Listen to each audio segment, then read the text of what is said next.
Scouting Aruba atende su instalación de su directiva novo, caminda com o líder com a se acaba de formar parte da organização Scouts na Aruba, a haya tarefa novo para forma e directiva nacional. Bana de directiva nacional também na instalar equipo de treino nacional. Equipo aqui também enfoca-se mais riba treino de líder de emocional, de jovem e assim na hasi e organização aqui uno de líder equipa para kumayang porgiya nos país.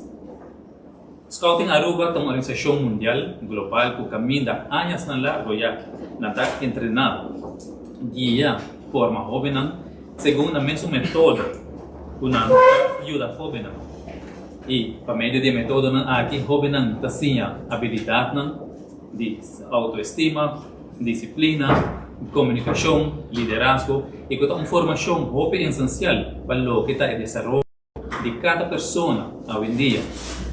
Daqui na empurre, na dedicação, no trabalho voluntário que o líder aqui da Hasi, nós provisa com a Scouting Aruba, existindo já para hopi na Aruba, tem grupo grande de muitos de jovens que está crescendo e vai formar sanamente, corretamente e riba bom caminho. O grupo de Scouting Aruba está partido em 4 categorias. Tem uma categoria de Beavers, que está emocionando de 5 para 7 anos. Tem grupo de Welcome, que está emocionando de 8 para 10 anos. E tem Carcaners, que está emocionando de 1 para 4 anos. E por último, tem Explorers, que está grupo de 5 para 17 anos. Naturalmente, o jovem que quer seguir depois do mundo de Scouts por vir líder também.